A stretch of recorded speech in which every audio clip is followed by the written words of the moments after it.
Good evening, शुभ संध्या सभी को। चलिए स्टार्ट करते हैं दोस्तों। करीब-करीब 2500 बच्चे तो जुड़ चुके हैं अभी तक, बाकी भी आ जाएँगे धीरे-धीरे। तो आज का जो टॉपिक है हमारा अल्फाबेट टेस्ट। ये पूरी की पूरी जो नंबर सीरीज़ होती है, मतलब अल्फा न्यूमेरिक सीरीज़ के जो क्वेश्चंस होते हैं, जैसे कि अल्फा न्यूमेरिक सीरीज़ हो गया, नंबर सीरीज़ हो गया, नंबर टेस्ट हो गया, अल्फाबेट टेस्ट हो गया। तो इस टाइप के जो टॉपिक होते हैं सीरीज वाले, उनमें सबसे ज्यादा हार्ड मानते हैं इसी को।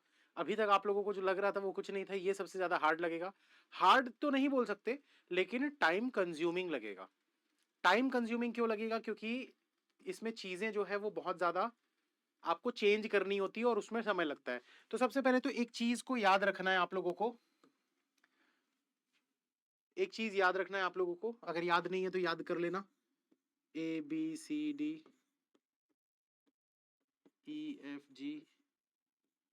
HIJKLMNOP।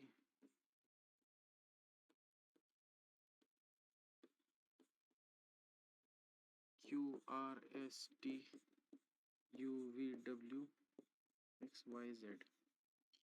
ये याद रखना पड़ेगा, अगर ये याद नहीं है तो। और याद हो तो भी आपको लिखना तो पड़ेगा, क्योंकि अगर लिख लोगे ना तो चीजें आसान हो जाएंगी आपके लिए। याद है? बहुत बढ़िया। अगर याद है तो बहुत अच्छी बात है। अब मैं जिस तरीके से सीरीज लिख रहा हूं, इस तरीके से आप लोग एक बार कॉपी में अपने नोट करके रख लो, ठीक है? मैं जिस तरीके से ये सीरीज लिखा हूं, बिल्कुल इसी तरीके से अपनी कॉपी में नोट कर लो।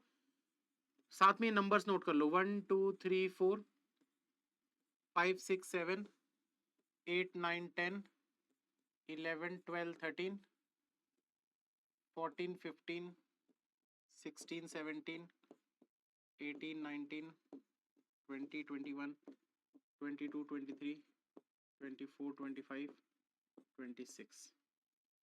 ऐसे आपको नोट करना है। एग्जाम में भी जो आपकी रफ शीट होगी उसमें आप इसको इस तरीके से ऐसे नोट कर लेंगे। ऐसा नोट करने का तरीका क्यों हम फॉलो करते हैं? क्योंकि इससे एक तीर दो निशाने। कैसे? ए का, अगर मैं अल्फाबेटिकल ऑर्डर में प्लेस वैल्यू पूछूं कि ए की प्लेस वैल्यू क्या होती है, तो 1 होती है। अगर मैं वही पूछ लूं कि ए की रिवर्स प्लेस वैल्यू क्या होती है, रिवर्स ऑर्डर में उसकी प्लेस वैल्यू क्या है, तो ए की रिवर्स ऑर्डर में प्लेस वैल्यू 26 होती है। अगर मैं यहां से 1 2 3 4 ऐसे करके लिखना चालू करूं तो ये 26 पे आएगा। सेम चीज बी के लिए। बी का प्लेस वैल्यू है 2 और उसका रिवर्स प्लेस वैल्यू जो है 25 है। सी की प्लेस वैल्यू है 3, सी का रिवर्स प्लेस वैल्यू 24। अगर इसको पूरा याद कर सकते हो तो कर लो, लेकिन फिर भी मेरा सजेशन ये रहेगा, अगर मुझसे पूछोगे कि सर याद तो है लेकिन क्या फिर भी लिखना पड़ेगा, मैं बोलूंगा हाँ लिख लो, क्योंकि आप गलती कर सकते हो। इसीलिए लिख लोगे तो ज्यादा बेहतर रहेगा।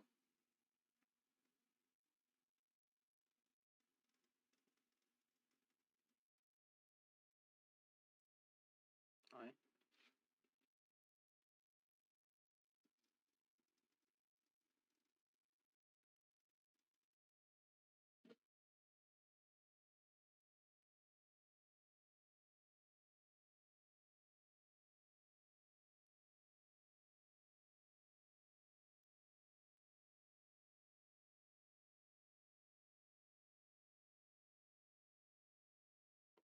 फाइल कहाँ गई यार?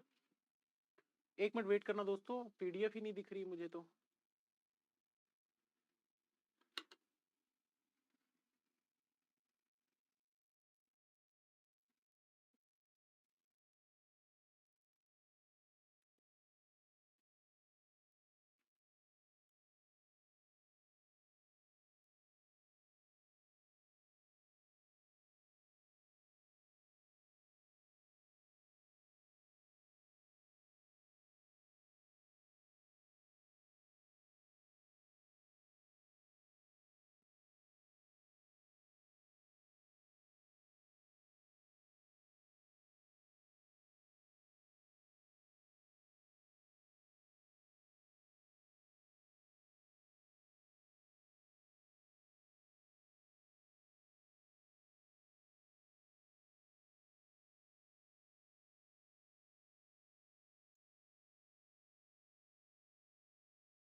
फाइल कैसे नहीं ओपन हो रही यार?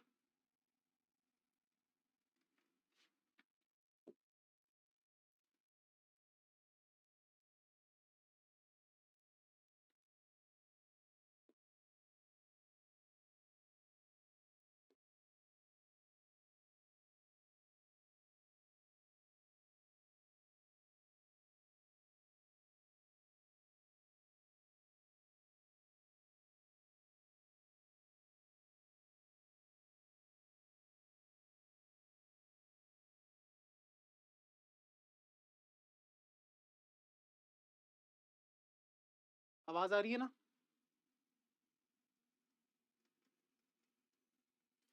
पता नहीं फिर गड़बड़ा गया ये पीसी लग रहा है।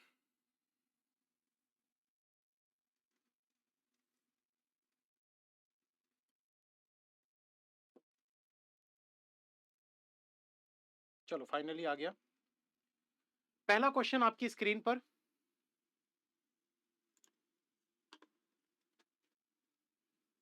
ध्यान से सुनो भैया, ये टॉपिक जो है ना थोड़ा सा टाइम कंज्यूमिंग वाला है, इसलिए ध्यान देना, कमेंट कमेंट मत खेलते रहना, क्योंकि बाद में दिक्कत होगी तो फिर मत बोलना कि अरे सर समझ नहीं आया, फिर समझा दो।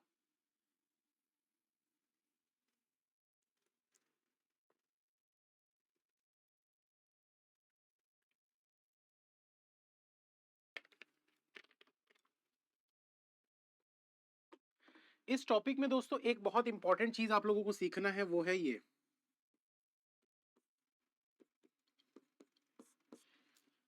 इसमें क्या होता है कि आप ट्राई तो करना बिल्कुल, लेकिन ये आपको करना है, कभी कभार जरूरत पड़ने पर ये करना पड़ेगा। और ये कब करना पड़ेगा? जब भी आपको ये ऐसा देगा मीनिंगफुल इंग्लिश वर्ड, ठीक है? क्योंकि आपको अगर डाउट हो रहा है ना थोड़ा भी, डिक्शनरी में हर दिन वर्ड्स ऐड होते हैं, हर दिन, ठीक है? तो अगर आप को नहीं पता है किसी वर्ड का मीनिंगफुल वो वर्ड बन रहा है कि नहीं बन रहा है, और आप अगर टिक मार दोगे तो गलती हो जाएगी। इससे अच्छा है कि स्किप कर दो।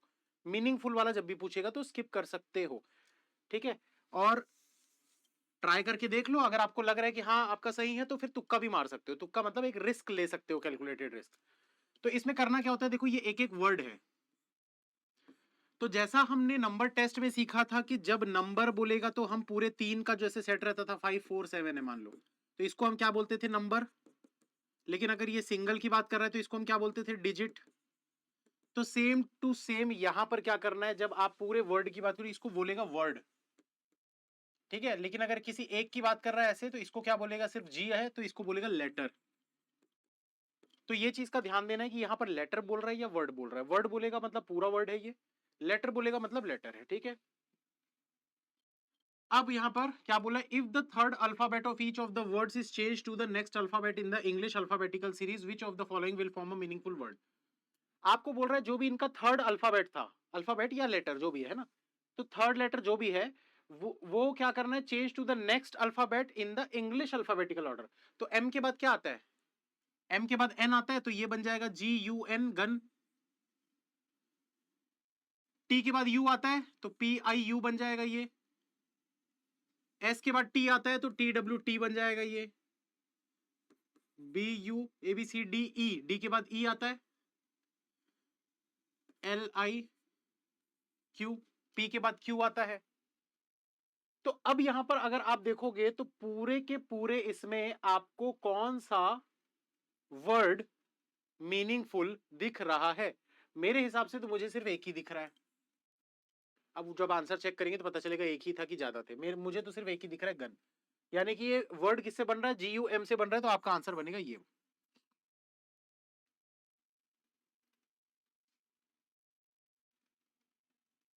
नेक्स्ट क्वेश्चन देखो, इसमें क्या बोल रहा है?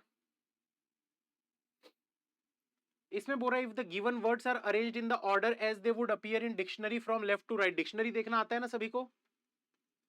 बचपन में हर किसी ने देखा होगा डिक्शनरी। डिक्शनरी में कैसे अरेंज होते हैं वर्ड्स? जो ए वाले वर्ड हैं वो पहले अरेंज होंगे।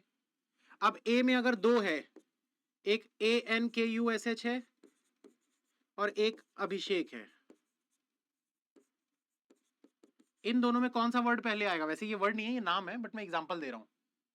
इन दोनों में सबसे पहला कौन सा आएगा? क्योंकि ये भी ए से स्टार्ट हो रहा है, ये भी ए से स्टार्ट हो रहा है। जब पहला वाला सेम होता है तो हम दूसरे को चेक करते हैं, तो बी पहले आता है, इसलिए ये वाला पहला बनेगा, ये दूसरा बनेगा, ठीक है? और जब दूसरा भी सेम हो जाएगा तो फिर अभिनव है और अभिषेक है, तो फिर क्या करोगे? थर्ड लेटर को चेक करोगे। अगर दो सेम है तो तीसरे को चेक करेंगे। डिक्शनरी ऐसी होती है, सभी ने देखा होगा बचपन में, ठीक है? तो मैं यही मान के चल रहा हूं कि आपने देखा होगा, फिर भी मैंने एग्जांपल दे दिया है, तो चलते हैं इसमें। क्या बोल रहा है? If the given words are arranged in the order as they would appear in the dictionary from left to right. तो लेफ्ट से राइट तक आपको अरेंज करना था, तो यहां पर देखो G P T B L, सारे लेटर अलग अलग है, इनको अरेंज कर देते हैं। सबसे पहले क्या आएगा? एबीसीडी काउंट करो। ए बी आ गया सबसे पहले, CDEFG, वो यहां पर आ जाएगा। HIJKL, ये L आ गया। MNOP यहां पर आ गया। QRST, ये T वाला यहां चला गया। तो आपसे क्या पूछा था, which of the following will be second to right of third word from the right hand. तो ये अल्फा न्यूमेरिक सीरीज में सिखा चुका हूं, उल्टा पढ़ना है। Third word from right hand, पहले थर्ड वर्ड राइट हैंड से देखो, 1 2 3। अब इसका क्या देखना था, सेकंड टू द राइट। तो इसका सेकंड टू द राइट ये टी वाला बन रहा है। टी वाला कौन सा है, यहां पर देखो, टी वाला TWS है, मतलब ये आपका आंसर बन जाएगा। समझ में आया। पूरे वर्ड को लिखने की जरूरत नहीं है, क्योंकि सबके इनिशियल्स अलग थे, तो डिक्शनरी में तो आपको पहले लेटर से ही मतलब होता है। अगर वो सेम नहीं है तो, सेम होता है तब हम दूसरा लेटर देखते हैं। ठीक है,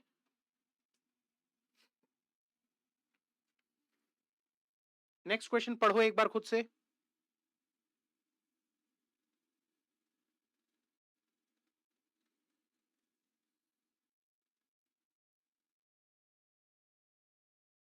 फिर रिपीट करना है, कैसे कर दे रहे हो यार। आपको बोला था इन सारे वर्ड्स को आपको डिक्शनरी ऑर्डर में अरेंज करना है। डिक्शनरी ऑर्डर मतलब जो ABCD के हिसाब से जो सबसे पहले आता है उसको आपको सबसे पहले लिखना है। तो ABCD के हिसाब से इनमें से कौन सा वर्ड सबसे पहले आएगा, बी वाला आएगा ना सबसे पहले, यहां पर आएगा ना। फिर उसके बाद पढ़ते जाओ ABCDEFG, अब ये जी वाला आएगा यहां पर, GUM। फिर GHIJKL वाला आएगा अब इसके बाद, LMNOP। अब P वाला आएगा यहां पर, PIT। फिर T वाला आएगा यहां पर। अब चाहो तो आप अल्फाबेटिकल हिसाब से चेक कर लो कि सही है कि नहीं। ABCDEFGHIJKL MNOP QRST, यही तो वो बोल रहा था कि अल्फाबेटिकल ऑर्डर में आपको अरेंज करना है इन सब वर्ड्स को, डिक्शनरी ऑर्डर या फिर अल्फाबेटिकल ऑर्डर, मतलब लाइन से अरेंज करना है। तो जब अरेंज करना है तो पहले पहले लेटर को करो ना, पूरा पूरा क्यों लिख रहे हो, ये सब पूरा लिख के समय क्यों बर्बाद कर, मतलब था तो पहले लेटर के हिसाब से अरेंज कर दो, ABCDEFGHIJKL MNOP QRST। अब उसके बाद क्या बोला है ये, अल्फा न्यूमेरिक सीरीज में आपको क्या सिखाया था, जब भी कंफ्यूजन वाली लाइन होती है उल्टा पढ़ लो। तो उल्टा में देखो क्या बोल रहा है, third word from the right hand. तो ये चेंज करने के बाद अब देखो फर्स्ट सेकंड थर्ड वर्ड कौन सा बन रहा है राइट हैंड से, ये वाला बन रहा है। इसके सेकंड टू राइट में कौन था, तो इसके फर्स्ट राइट सेकंड राइट में टी वाला था ना, टी वाला यानी कि TWS, ये आपका आंसर बन गया। If the second letter in each of the word is changed to the third succeeding letter in the English alphabetical order, ठीक है, मैं यहां पर लिख देता हूं यार ABCD।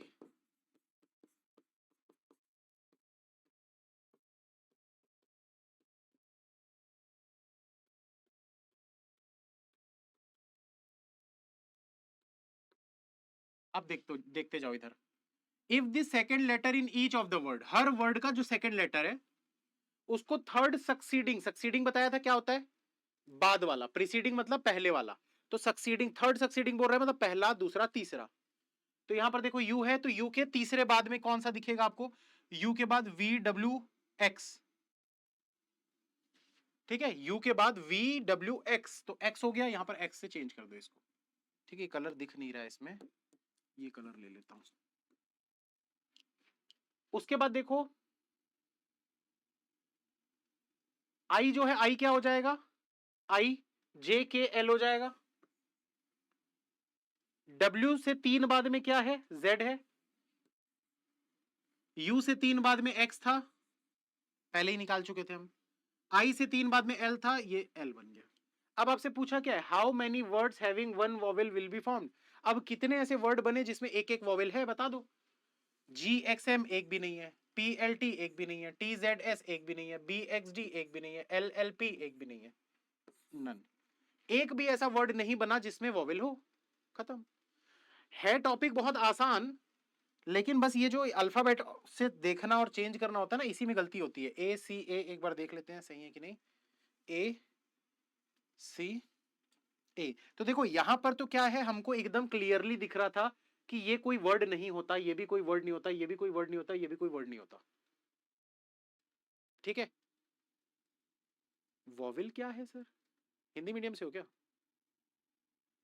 स्वर, वॉवेल मतलब स्वर, AEIOU, इसको बोलते हैं वॉवेल। यार ये तो सेकंड क्लास में, थर्ड क्लास में पढ़ाते हैं। और कॉन्सोनेंट मतलब व्यंजन, इनके अलावा बाकी जितने 21 लेटर होते हैं वो सारे कॉन्सोनेंट कहलाते हैं।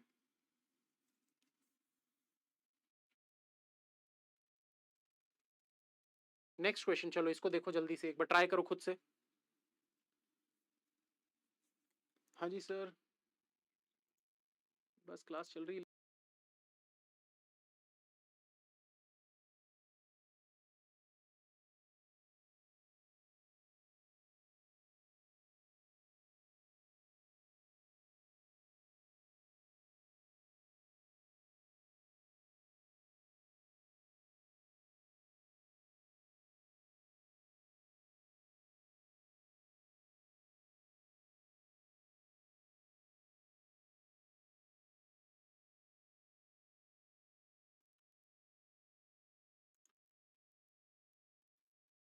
B,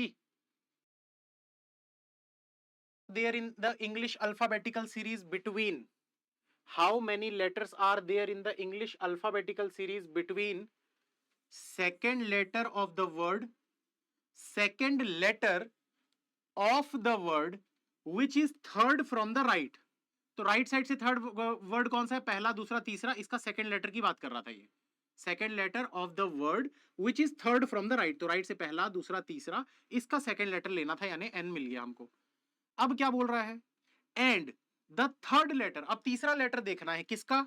of the word which is second from the left, तो सेकंड फ्रॉम द लेफ्ट ये था, फर्स्ट, सेकंड, इसका थर्ड लेटर क्या है? टी। तो आपसे पूछ रहा है कि इन दोनों के बीच में इंग्लिश अल्फाबेटिकल सीरीज में कितना होता है। और दोस्तों ये अल्फाबेट टेस्ट है, अगर आप इंग्लिश नहीं आती और हिंदी में पढ़ाओ हिंदी में, तो भैया ये ABCD ही है, इंग्लिश वाली ही चीज है, उसको भी आप बोलोगे सर हिंदी में बताओ, तो कैसे पॉसिबल है? यहाँ क ख ग घ नहीं करना है, क्योंकि ABCD ही करना है यहाँ पर। तो N और T के बीच में कितने आते हैं? ABCDEFGHIJKLMN OPQRS और उसके बाद T, तो टोटल कितने आ गए? 5 आए, ये आपका आंसर बन गया।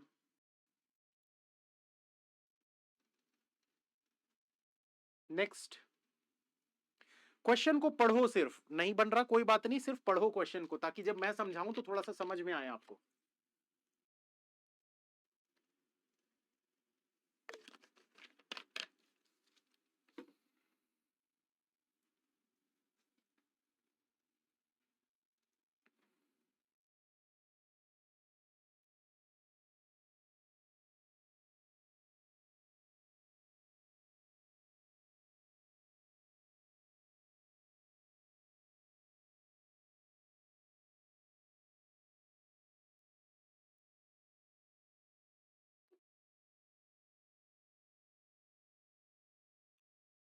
अम्मू जी आप ब्लॉक हो जाओगे ऐसे लिंक शेयर करते रहोगे तो, मत करो ये सब चीजें, पढ़ाई पे ध्यान दो।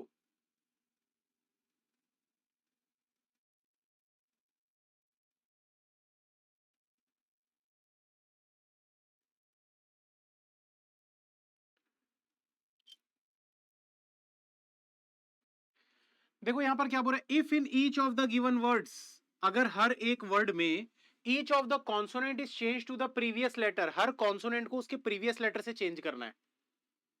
कॉन्सोनेंट मतलब समझ गए ना, AEIOU को छोड़कर जितने भी लेटर होते हैं वो कॉन्सोनेंट होते हैं, तो उनको उनके प्रीवियस लेटर से चेंज करना है। जैसे अगर डी को चेंज करना है तो वो सी बन जाएगा, सी को चेंज करना है तो वो बी बन जाएगा, बी को चेंज करना है तो वो ए बन जाएगा। ठीक है? And each vowel is change to the next letter in the English alphabetical series, और जितने वॉवेल हैं यानी AEIOU, उनको उनके बाद वाले से चेंज कर देना है। In how many words does found will no vowels appear, तो ऐसे कितने वर्ड बनेंगे जिसमें एक भी वॉवेल ना हो? तो इसकी एक ट्रिक बताने वाला हूं, मैं थोड़ा ध्यान से समझना, क्योंकि ये ट्रिक समझ गए तो आप इसका आंसर दे दोगे 10 सेकंड के अंदर। इसका आंसर आप सिर्फ 10 सेकंड में दे दोगे। आपको दो चीजें याद रखनी है। सेंटेंस बना सकते हो, ठीक है? मैंने जो सेंटेंस बनाया था अपने टाइम पे जब मैं तैयारी कर रहा था, तो मैंने ये बनाया था, क्योंकि मैं 2016 में तैयारी कर रहा था, नोटबंदी हुई थी उस समय। तो उस समय मैंने ये बनाया था, वोट फॉर बीजेपी। ठीक है, लेकिन कुछ लोग बोल रहे थे देना ही नहीं था, तो मैंने ऐसा करके इसको बनाया था। आप चाहो तो इसका कुछ और मीनिंग निकाल सकते हो इन लेटर से, पर आपको ये लेटर्स को याद रखने का तो एक तरीका जो मैं बता रहा हूं कि वोट फॉर बीजेपी ऐसे करके आप इनको याद रख सकते हो, देना ही नहीं था। ये दो चीजें हैं। अब ये दो चीजें क्या है ये समझाता हूं। ये वो लेटर्स हैं, ये वो लेटर्स हैं जिनके पहले वॉवेल आता है,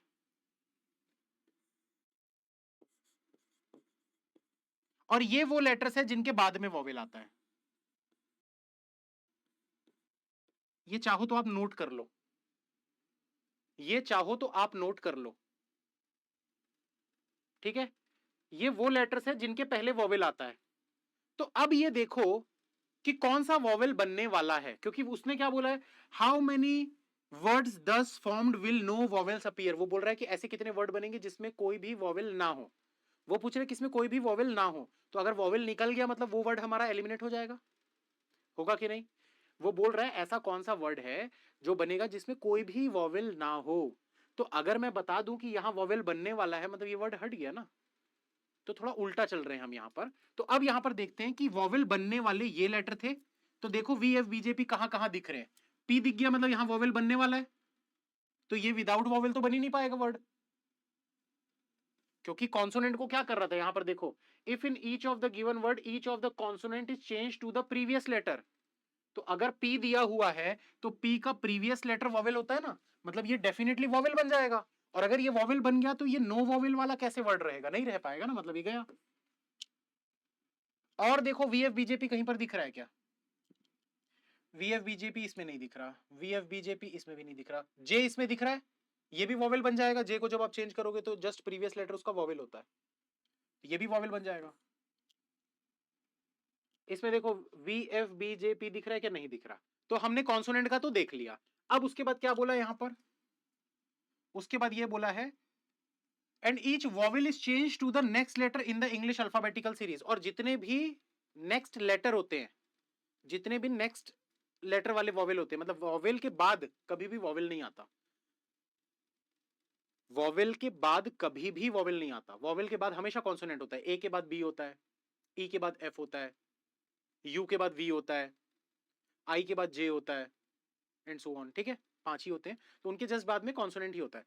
तो याद रखने वाली चीज यहां पर ये है कि वी एफ बीजेपी ये वो लेटर्स हैं जिनके पहले वॉवेल आता है। तो आप बस ये देखो कहां कहां पर था, तो पी था, पी को जब प्रीवियस लेटर से आप चेंज करोगे ये वॉवेल बन जाएगा, जे को प्रीवियस लेटर से चेंज करोगे वॉवेल बन जाएगा। एक, दो, तीन, तीन आपका आंसर। कितने लोगों का आया ये आंसर? तो ये अगर आपको पता होता तो आप सीधा इसका आंसर 10 सेकंड में निकाल देते। जैसे ही आप पढ़ते each vowel is changed to the next letter, in how many words this form will no vowels appear, कोई भी वॉवेल किसी में नहीं दिखेंगे। ऐसे कितने वर्ड्स हैं, वी एफ बीजेपी जहां जहां दिख गया वी एफ बीजेपी इसमें नहीं बनेगा, जे दिख गया इसमें नहीं बनेगा, एक दो तीन, ये तीन आपका आंसर खत्म। 10 सेकंड लगेंगे इसमें, अगर ये ट्रिक समझ में आई तो।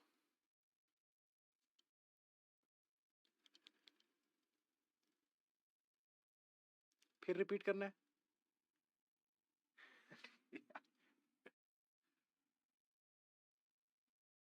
मैं आपको ना पूरा लिख के बताता हूँ, रुको पहले।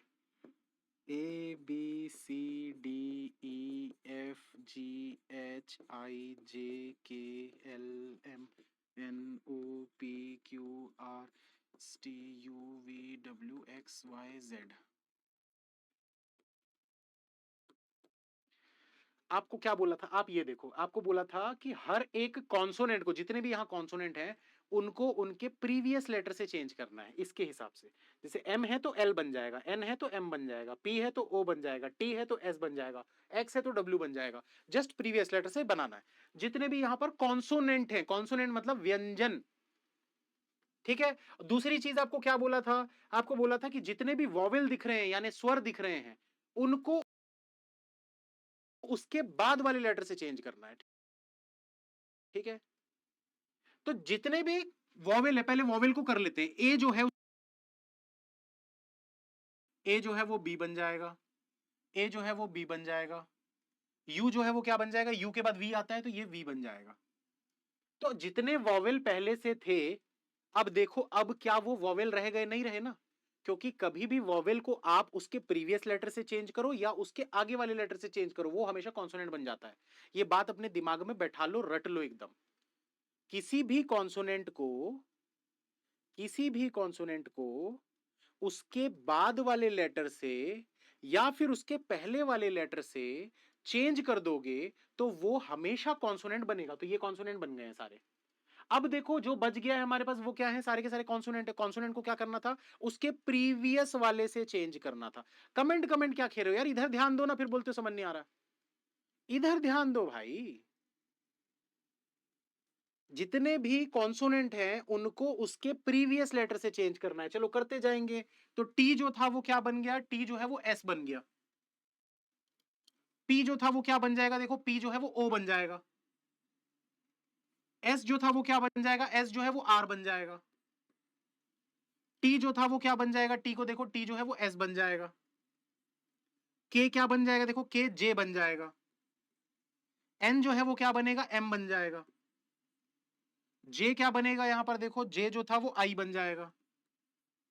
एम क्या बनेगा, एम जो है वो एल बन जाएगा। जी जो है वो क्या बनेगा, जी एफ बन जाएगा। और टी जो है वो क्या बनेगा, टी के पहले एस आता है तो ये एस बन जाएगा।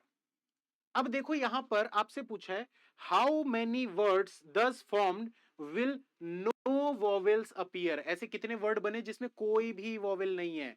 कोई भी वॉवेल नहीं है वाला ये था, मतलब ये देखो आरबीएस मतलब कोई भी वॉवेल नहीं है इसमें, इसमें कोई भी वॉवेल नहीं है। जे एम वी इसमें कोई भी वॉवेल नहीं है। आई बी एल इसमें वॉवेल है। एफ एस बी इसमें वॉवेल नहीं है। तो तीन बने, तीन आपका आंसर। पर क्या ये तरीका करते रहोगे एग्जाम में, ऐसे में तो एग्जाम निकलने से रहा। इसीलिए ये ट्रिक बताया मैं आपको। यहां पर देखो वॉवेल कौन कौन से बने हैं, सिर्फ और सिर्फ वही बना है जो मैंने बताया था, V F B J P. Previous से चेंज करोगे तो वॉवेल बनने वाला है। तो आप सिर्फ उतने ही लेटर देखो। ये देखो जे जो था आई बन गया, यहां पर लिखा हुआ है जे, वो आई बन गया, वॉवेल बन गया। पी को देखो ओ बन गया, यहां लिखा हुआ था पी, पहले वॉवेल आता है तो वो वॉवेल बन गया। तो ये और ये इनको छोड़कर बाकी कोई वॉवेल बनने ही नहीं वाला था। समझ में आया कि नहीं आया?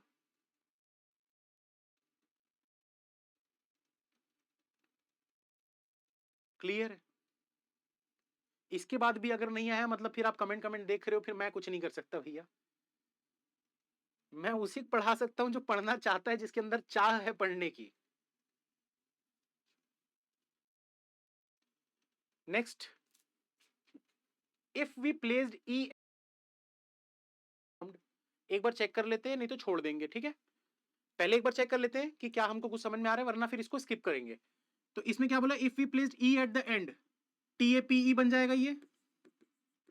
टेप ये वर्ड होता है, एस ए टी ई, ये कोई वर्ड होता है क्या?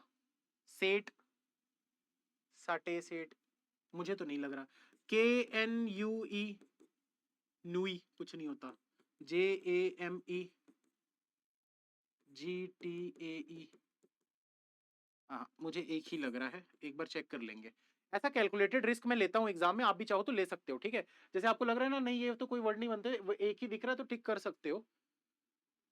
लेकिन अगर किसी वर्ड में डाउट आ रहा है कि यार सुना सुना टाइप का कुछ लग रहा है, जैसे मैं कब से ये चीज को स्किप करना चालू किया, 2016 में मुझे ये वर्ड का मीनिंग नहीं पता था। मैं बोलो सुई, ये तो कोई वर्ड होता नहीं है। तो इसके बाद फिर मैंने इसको स्किप करना चालू किया, क्योंकि मुझे इसका मीनिंग ही नहीं पता था। बाद में जब मीनिंग मैंने सर्च किया गूगल पे तब मुझे समझ में आया कि यार ये तो गलती हो गई। और हर वर्ड को याद रख पाना हर इंसान के लिए पॉसिबल नहीं है।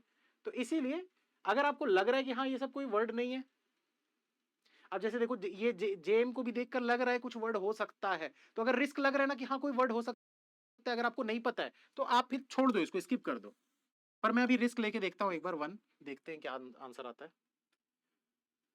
टेप और सटे, ये तो सेटिस्फाई, गलती हो गई ना। अब समझ में आया कि मैं क्यों बोल रहा था कि स्किप करना सही रहेगा। एग्जाम में तो डेफिनेटली स्किप कर देना चाहिए भैया। घर पे बना रहे हो तो अलग बात है कि आप एक रिस्क ले लो, थोड़ा सा मॉक टेस्ट दे रहे हो, थोड़ा सा रिस्क लेके देख लो कि क्या है। एग्जाम में मत लेना। एक नंबर छोड़ दोगे फर्क नहीं पड़ेगा, लेकिन गलत बना दोगे तो बहुत फर्क पड़ जाएगा, क्योंकि -0.25 में आप हजारों बच्चों से पीछे हो जाओगे। ऐसा नहीं है कि -0.25 हुआ आपका तो आप 2-4 बच्चों से पीछे होगे। जब 10-10, 12-12 लाख लोग दे रहे होते हैं ना, तो -0.25 से आप कम से कम हजारों, 10-15 हजार बच्चों से पीछे हो जाओगे। इसीलिए रिस्क मत लेना, छोड़ देना। दूसरी बात, नॉर्मलाइजेशन का भी बहुत लोगों को नहीं पता होगा, वो भी बता देता हूं। अगला क्वेश्चन देख लो तब तक। एग्जाम में नॉर्मलाइजेशन होता है। नॉर्मलाइजेशन का मतलब ये होता है कि आपके मार्क्स घटाए और बढ़ाए जाते हैं, क्योंकि हर एग्जाम सेम शिफ्ट, मतलब सेम शिफ्ट में तो होता नहीं है। मैं सुबह 9 बजे वाली शिफ्ट में जा रहा हूं, आप 12 बजे वाले में जा रहे हो। मेरा पेपर बहुत हार्ड आ गया, मैं मात्र 55 ही बना पाया आउट ऑफ 100। पर आप गए 12 बजे वाली शिफ्ट में, आपका पेपर इजी आ गया, आपने बना दिया 70 आउट ऑफ 100। तो ऐसे में मुझे इंसाफ कैसे मिलेगा? तो मुझे इंसाफ मिलेगा नॉर्मलाइजेशन से। नॉर्मलाइजेशन को लेकर वैसे बहुत लफड़े चल रहे हैं, बट फिर भी मैंने जो अपने लाइफ में देखा है, मैंने एक बार 55 अटेम्प्ट किए थे, मेरे मार्क्स 62 आए थे आउट ऑफ 100, और कट ऑफ कुछ 57 समथिंग गया था, तो मेरा पेपर क्लियर हो गया था। मैं तो उम्मीद छोड़ चुका था, पर वो पेपर क्लियर हो गया था, IBPS PO प्री। क्यों हुआ था क्लियर? क्योंकि मैंने जो 55 बनाए थे, 55 पूरे सही थे, एक्यूरेट एकदम। तो इसीलिए एक्यूरेसी आपको रखनी पड़ेगी। एक्यूरेसी जितनी रखोगे आपके मार्क्स बढ़ेंगे। एक्यूरेसी अच्छी नहीं होगी तो आपके मार्क्स नहीं बढ़ेंगे, क्योंकि उनको यही लगेगा आप तो तुक्के मार रहे थे, आधे से ज्यादा तो आप गलत बना रहे हो, तो आपके नंबर ही क्यों बढ़ाएं। इजी वाला भी आता तो भी आप तुक्का ही मारते, उनको तो यही लगेगा। उनको ये लगेगा नहीं। वैसे तो ये नॉर्मलाइजेशन का एक फॉर्मूला होता है, उसके थ्रू होता है, बट मैं एग्जांपल दे रहा हूं आपको। बैलेंस करने को बोलते हैं नॉर्मलाइजेशन। किसी का पेपर इजी था, किसी का हार्ड था, तो उसको बैलेंस आउट करना। इजी वाले के थोड़े नंबर कम कर दो, हार्ड वाले के थोड़े नंबर बढ़ा दो, और बैलेंस कर दो उसको। ठीक है, चलो इधर देखो क्या बोल रहा है। If the position of the first and the third letter of each word, if the position of the first and the third letter, first और third letter of each word are interchange, इन दोनों को interchange कर देना है। After that third and fourth letter are interchange, अब उसके बाद तीसरे और चौथे को चेंज करना है। In how many words will the third letter be a vowel, तीसरा लेटर वोवेल बनना चाहिए। तो आप यहां पर देखो क्या हो रहा है, एक वर्ड में करके देखो, बाकी में फिर आपको वही लगाना है। पहले क्या करना था, इसमें TAKE यहां पर पहले मैं लिख देता हूं। पहले फर्स्ट और थर्ड को चेंज करना था, तो के यहां आ गया, ए वहीं रहेगा, टी यहां पर आ गया, ई वहीं रहेगा। ये करने के बाद क्या बोल रहा है, after that third and fourth letter are interchange. थर्ड और फोर्थ चेंज हो रहा है, मतलब कि के यहीं, ए यहीं, ई यहां आ गया, टी यहां आ गया। अब पूछा in how many words will the third letter be a vowel, तीसरा लेटर वोवेल कितने वर्ड में बनने वाला है। तो आप ये देखो कि इस वर्ड में ई यानी कि आखिरी वाला यहां पर आने वाला है, तो सीधा सीधा आप आखिरी वाले को देख लो कितने वोवेल है, 1 2, बस 2 आंसर आपका। क्योंकि इसमें भी तो वही होगा ना, 4-4 लेटर के ही सारे हैं। तो जब आप इसमें इन दोनों को चेंज करोगे, फिर इसको इससे चेंज करोगे, तो डी ही तो आया ना यहाँ, इसमें ई आएगा, यहाँ इसमें एन आएगा, यहाँ इसमें डी आएगा यहाँ। तो ऐसा करने के बाद आपको दिख रहा है कि सिर्फ 2 ही ऐसे लेटर हैं जो थर्ड पे जाने वाले हैं, तो वो आपके वोवेल बनेंगे 2। तीसरा क्वेश्चन,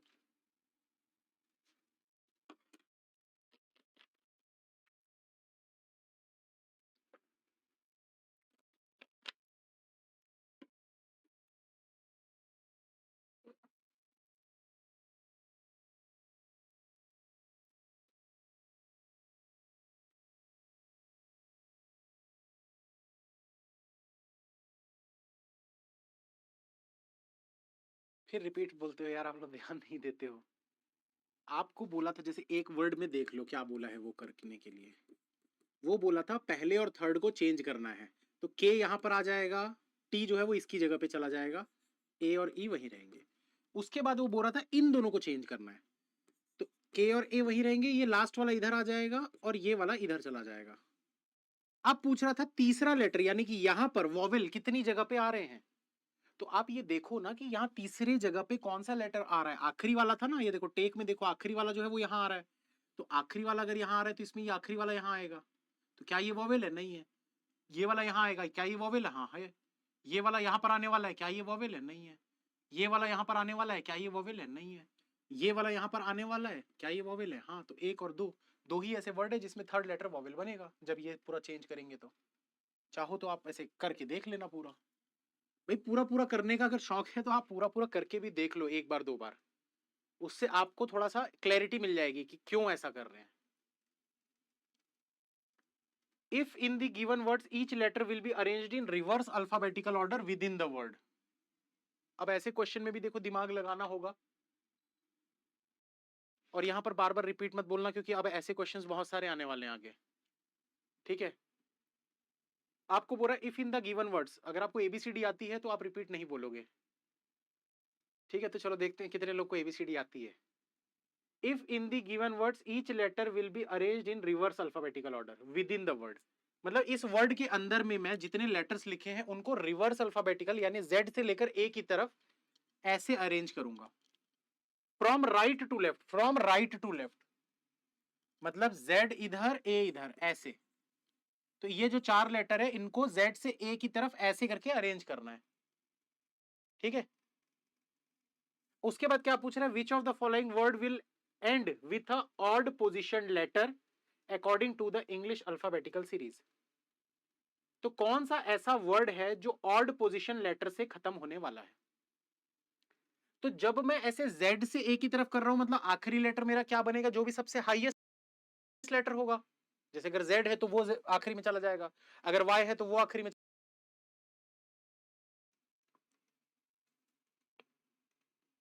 हाँ या ना?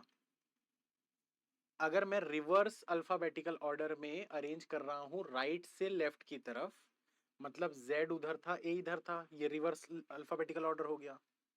तो जो सबसे बड़ा लेटर था वो आखिरी में चला गया उस तरफ, और वही लास्ट लेटर बनेगा। मतलब आप यहां पर देख लो ना कि कौन कौन से बड़े लेटर हैं। इसमें सबसे बड़ा लेटर क्या है? A B C D E F G H I J K L M N O P Q R S T, इसमें टी है। इसमें A B C D E F G H I J K L M N O K L M N O P Q R S T U, T के बाद U आता है ना, ये बनेगा A B C D E F G H I J K L M N O P Q R S T U W L A B C D E F G H I J K L M N.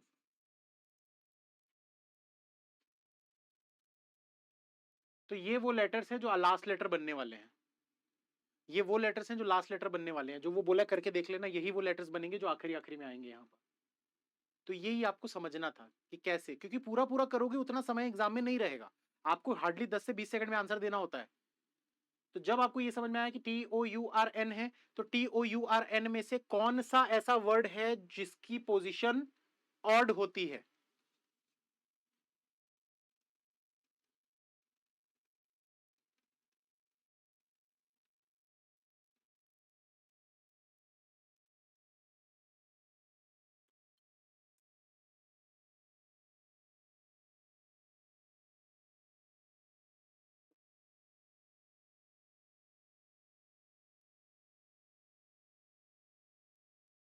ओ और you की होती है ना?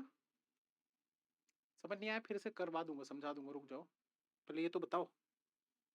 मुझे भी एक जगह लिख के रखना पड़ेगा यार ऐसे, क्योंकि बार बार ऐसे मैं यहाँ पर बोर्ड में लिखते रहूंगा ना तो बहुत टाइम वेस्ट होगा। आप लोग अपने कॉपी में लिख के रखो सभी लोग। ठीक है, और मुझे थोड़ा सा 1 मिनट समय दो, मैं भी लिख लेता हूँ। याद है लेकिन ना कंफ्यूजन हो जाता है, और रिस्क कभी लेना नहीं चाहिए।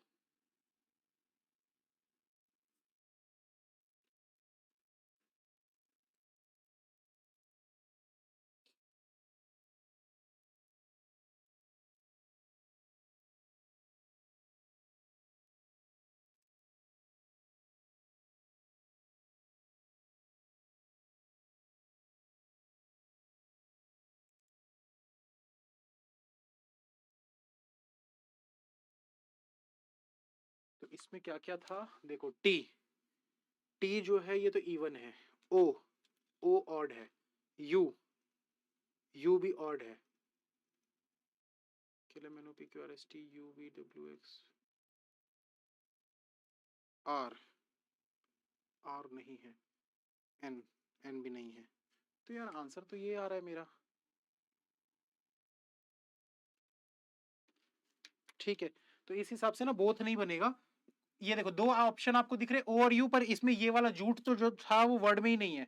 मैंने कल भी बताया था ये चीज कि अगर कोई ऑप्शन में नहीं दिया हुआ है तो जो दिया हुआ है वो आपका आंसर बन जाएगा। कोल्ड दिखा रहा है यहाँ पर, ये आपका आंसर बनेगा बी, ऑप्शन नंबर बी। नहीं समझ में आया ना जिनको, मैं एक बार फिर से बता देता हूँ, ठीक है, रिपीट कर देता हूँ।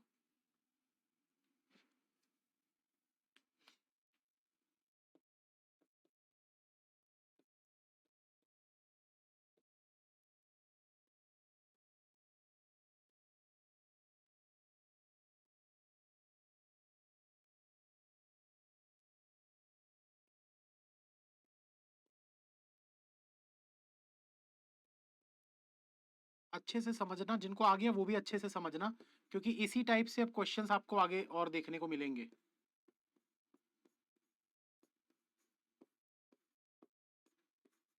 जिसमें आपको दिमाग लगाना होगा।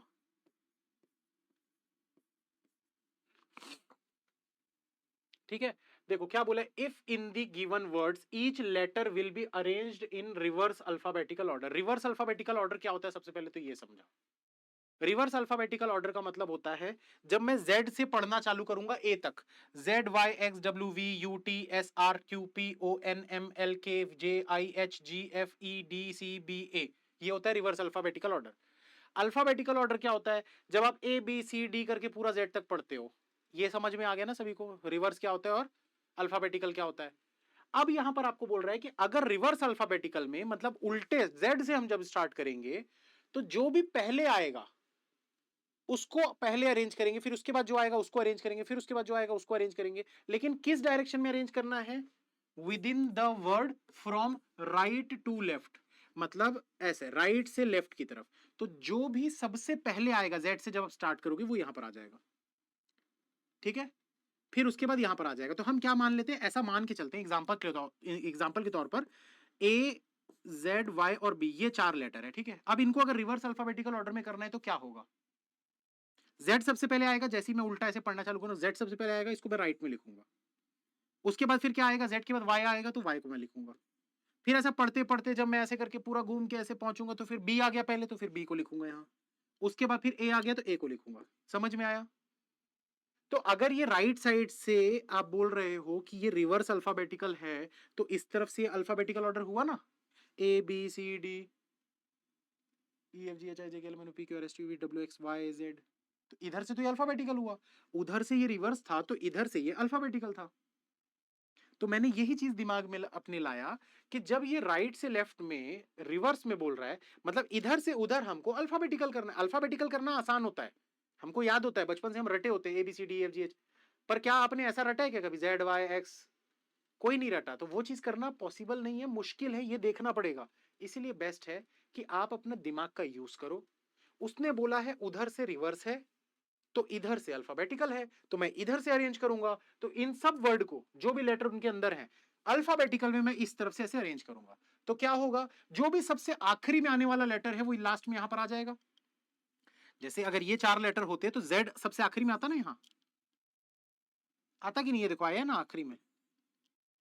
तो बस वही तो मैं कर रहा हूं कि सबसे आखिरी में आने वाला लेटर मैं निकाल रहा हूं। क्यों आखिरी वाला निकाल रहा हूं, क्योंकि वो पूछ रहा है which of the following words will end with a odd positioned letter. Odd positioned letter का मतलब ये देखो, 1 वाली जगह पे है ए, 3 वाली जगह पे सी, 5 वाली जगह पे ई, 7 9 11 13 15 17 19 21 23 25, इनमें से कोई एक लेटर से खत्म होना चाहिए, ठीक। तो इसमें देखो सबसे बड़ा लेटर क्या है, पढ़ लो, ABCDEFGHIJKLMNOPQRST, ABCDEFGHIJKLMNO, ABCDEFGHIJKLMNOPQRSTU, ABCDEFGHIJKLMNO PQR, ओ के बाद आर आता है ना, ABCDEFGHIJKLMN। तो मिल गया हमको सबसे बड़ा। अब इसमें देख लो कौन कौन से ऑड वाले पे हैं। टी है क्या ऑड पे, नहीं है, 20 पे है। ओ है क्या ऑड पे, हाँ 15 पे है, ये है। यू है क्या ऑड पे, तो देखो यू 21 पे है, मतलब ये भी है। आर को देखो, आर है क्या ऑड पे, नहीं, ये इवन पे 18 पे। एन को देखो, एन 14 पे, तो ये इवन पे है। ऑड वाले ये दो मिल गए, पर इनमें ऑप्शन में हमारे पास सिर्फ कोल्ड था, इसलिए आपका आंसर बन गया। बहुत रिपीट करवाते हो यार, बहुत ज्यादा, सच में। पहली बार इतना रिपीट करवा रहे हैं बच्चे, कभी आज तक इतना रिपीट नहीं करवाए। इसका आंसर तो जल्दी से।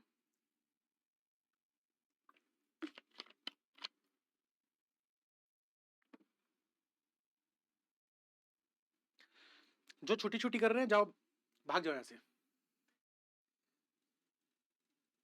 पहली फुर्सत में यहाँ से 9 2 11 हो जाओ, जिनको भी छुट्टी चाहिए।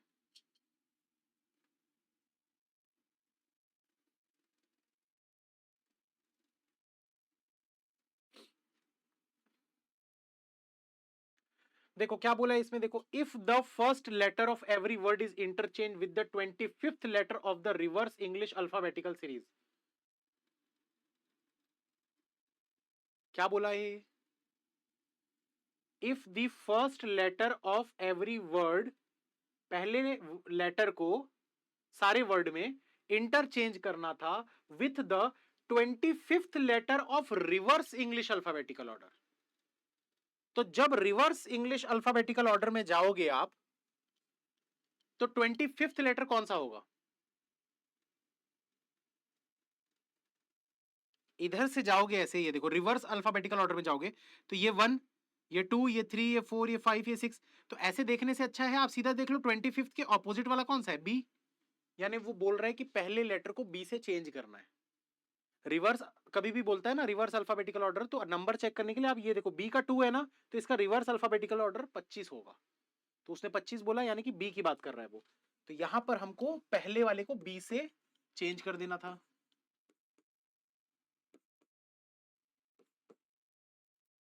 Then how many meaningful words will be formed? तो देखो बेक भी होता है, बोल्ड भी होता है, बॉर्न भी होता है और बैंड भी होता है। बूते करके कुछ होता है क्या? बूते मुझे तो नहीं लग रहा, इसलिए मैं 4 टिक करूंगा इसमें। आंसर देखेंगे पता चलेगा क्या है। ये देखो 1 2 3 4 सही है। इससे पहले वाले का बी था, ये देखो बी था। उससे पहले वाले का सी था, ये देखो सी था। सही है, आगे बढ़ते हैं। चलो इसको बनाओ।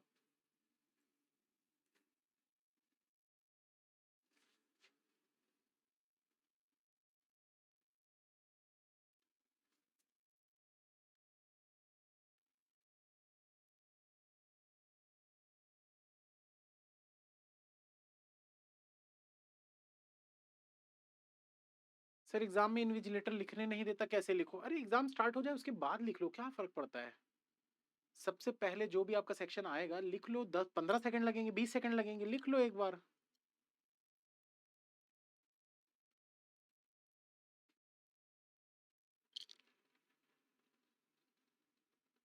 उसकी भी ट्रिक बताऊंगा मैं, टेंशन मत लो कि कब लिखना होता है। इसमें देखो बोल रहा है which of the following group of letters will be used in place of the blank respectively to make the words meaningful. अब देखो यहां पर अगर मैं आर रखता हूं, पेयर करके कुछ होता है क्या? कुछ नहीं होता। एन रखोगे तो पेन बनता है, आई रखोगे तो पीई आई कुछ नहीं होता, टी रखोगे तो पीई टी बनता है। तो ये हो सकता है, ये हो सकता है। आगे चलते हैं। इस वाले में टी रखोगे तो मैट बन जाएगा, एन रखोगे तो कैन बन जाएगा, टी रखोगे तो गेट बन जाएगा, डी रखोगे तो डॉग बन जाएगा। मतलब ये वाला आपका आंसर बन रहा है। इस वाले को भी देख लेते हैं क्योंकि बोथ बी एंड डी भी है ना हमारे पास ऑप्शन। टी रखे तो ये पेट बन गया, एन रखे तो ये मैन बन गया, पी रखे तो ये कैप बन गया, एम रखे तो ये जेम बन गया, एफ रखे तो ये फॉग बन गया। मतलब ये भी आपका आंसर बन रहा है, तो इसलिए बोथ बी एंड डी आपका आंसर बनेगा। ऑप्शन नंबर ई आपका राइट आंसर।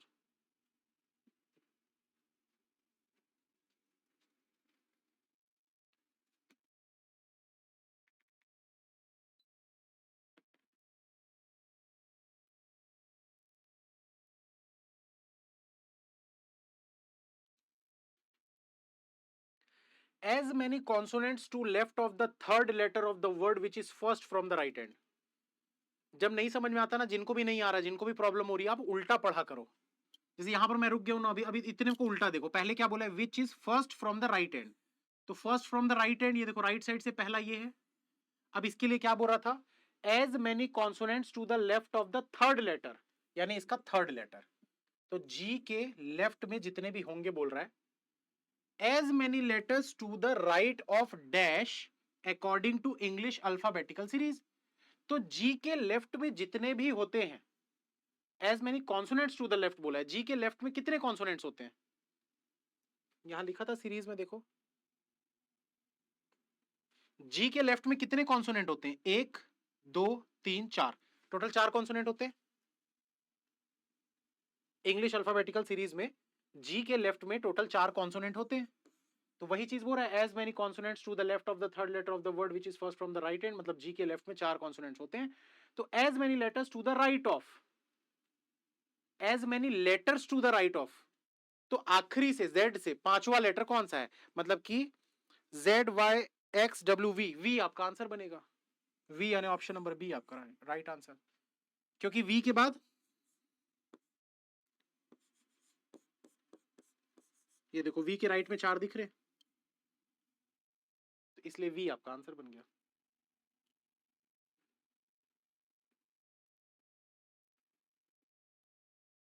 बहुत मीनिंगफुल वाला दिया यार आज।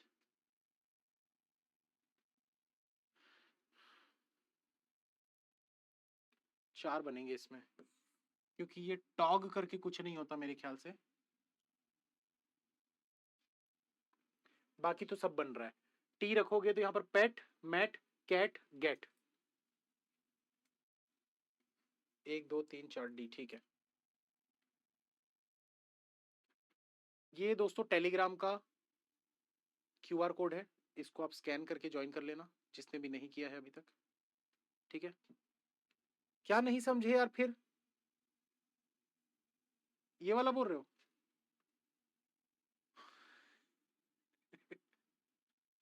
हे प्रभु, हे हरिराम जगन्नाथम प्रेमानंदी, क्या हुआ?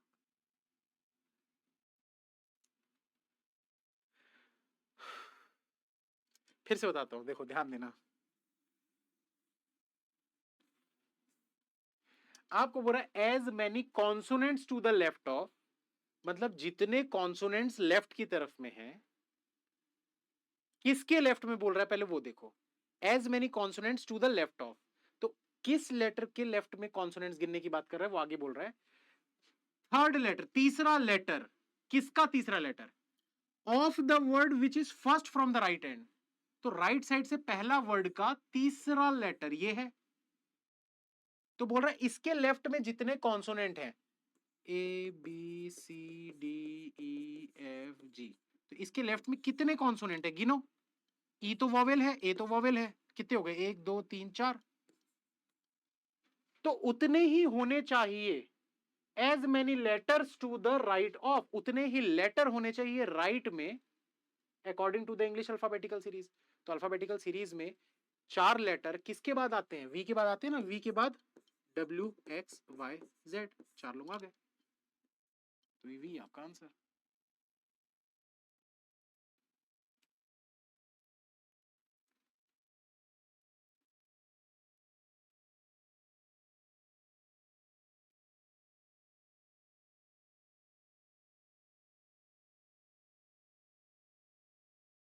क्लास तो चलेगी अभी, क्योंकि क्वेश्चन बहुत ही कम हुए हैं ना, बच्चे बहुत रिपीट करवा रहे हैं, और देखो मेरा मन नहीं मानता है रिपीट किए बिना, क्योंकि ऐसा लगता है कि यार अगर किसी को समझ नहीं आया तो समझाना तो फिर अब मेरा फर्ज है। क्योंकि मैं कल गया था डॉक्टर के पास, और डॉक्टर से कुछ डाउट पूछ रहे हैं तो गुस्सा हो गए। भाई समझाना चाहिए अच्छे से। कल नहीं परसों जो गया था, फिर मैं दूसरे डॉक्टर के पास गया, पैसे दिए हैं तो समझाना उनका फर्ज है ना। 800 रुपये फीस थी, 5 मिनट की। आपने भी 1200 रुपये या 3000 रुपये दिए हैं पूरे साल भर के, पर इसका मतलब ये थोड़ी ना कि मैं ना समझाऊं, समझाना मेरा फर्ज है इसलिए। लेकिन बेसिक कॉमन सेंस वाली चीजों को पूछते हो ना जब, तो बेकार लगता है एकदम, कि कैसे कर दे रहे हो यार। बकायदा वो डॉक्टर ने पूरा गूगल खोल के साइनस का जो प्रॉब्लम था, तो पूरा साइनस का फोटो वोटो दिखा के पूरा एक्सप्लेन किया।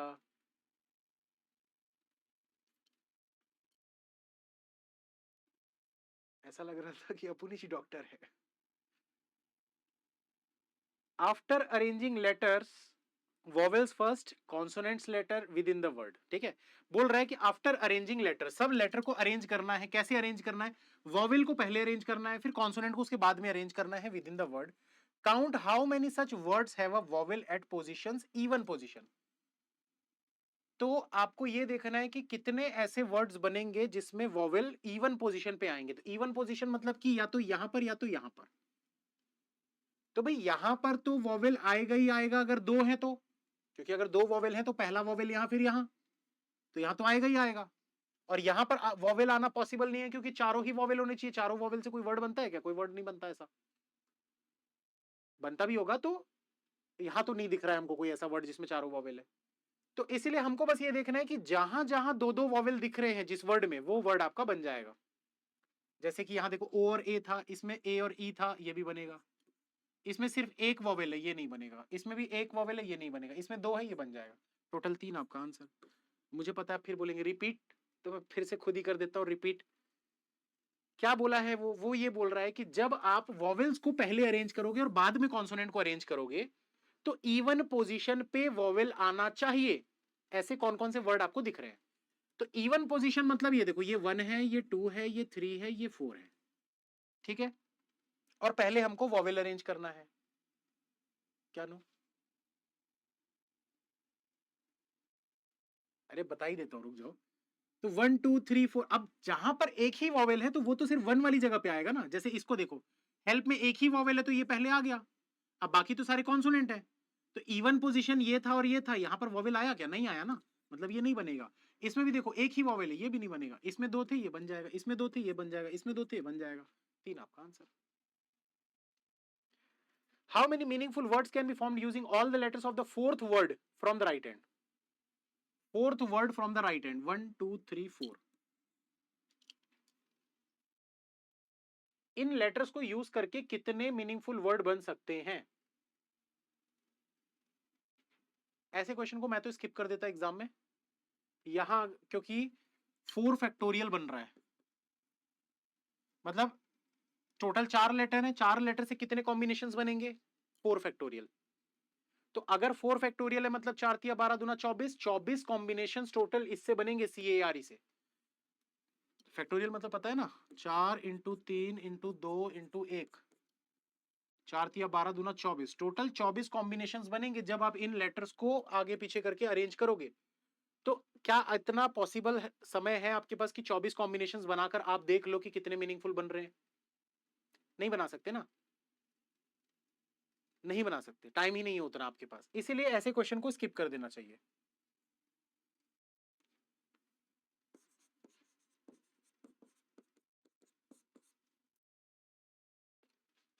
How many letters are there between the first, इस बनाओ पहले आंसर दो फिर मैं बताऊंगा।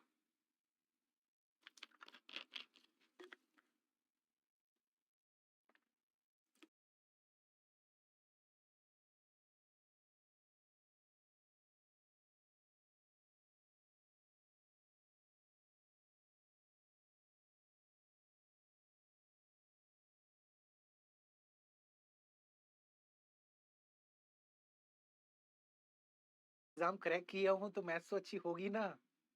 बिना मैथ्स अच्छी के कैसे निकाल लेता मैं? हलवा थोड़ी ना है।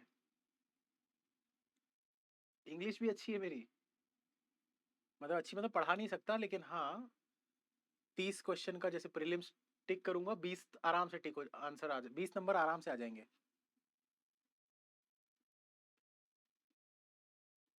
जीके बस पढ़ लू ना 2 महीना तो मैं पेपर फिर से निकाल लूंगा, कोई सा भी।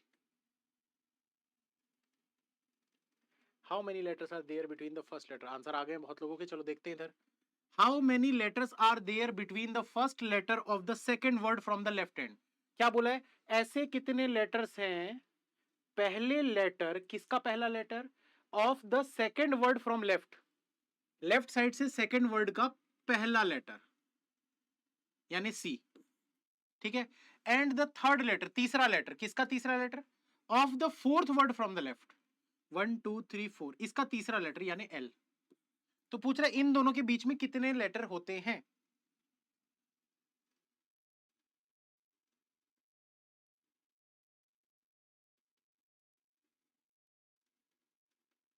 यार देखो इसमें ना एक चीज मिसिंग है जो इसमें नहीं है, अंग्रेजी वर्णमाला के हिसाब से ना यहाँ पर मिसिंग है, वो चीज लिखी होनी चाहिए थी वरना गलत हो जाता है ये question. According to English alphabetical order ये होना था, तो A B C D E F G H I J K L, तो कितने आए बीच में, 1 2 3 4 5 6 7 8, टोटल 8 इसका आंसर बनेगा।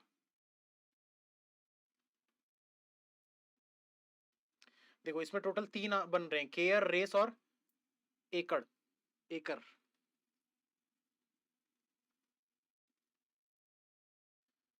सिक्सटींथ, जल्दी आंसर दो।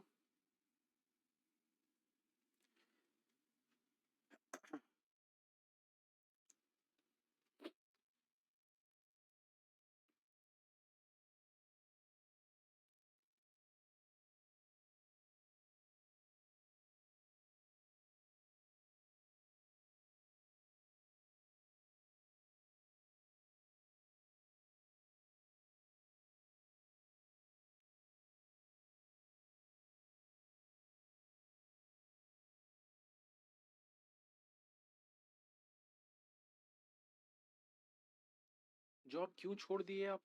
जॉब तो यार मैं, देखो मैं तो मजबूरी में ज्वाइन किया था, मेरे पास ऑप्शन नहीं था कुछ, मुझे जॉब चाहिए थी कोई सी भी। मेरे सामने बैंक जॉब ही दिखी मुझे कि जो मैं निकाल सकता हूँ, क्योंकि प्राइवेट जॉब मुझे मिल नहीं रही थी, इंग्लिश आती नहीं थी, इंग्लिश बोल नहीं पाता था।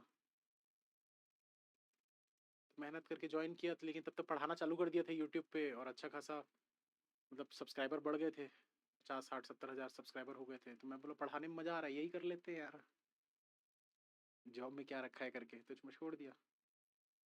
पैशन नहीं था, मतलब पैशन मेरा इसमें था, टीचिंग में।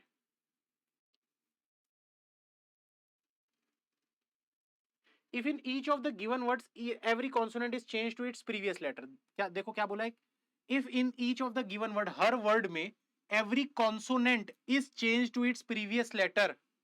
मैंने आपको क्या बताया था, कॉन्सोनेंट को जब प्रीवियस लेटर में चेंज करते हैं तो हमेशा एक बात याद रखनी है, कौन सी, वोट फॉर, इनके पहले आते हैं वॉवेल, ये वो लेटर्स हैं जिनके पहले आते हैं वॉवेल, ठीक है।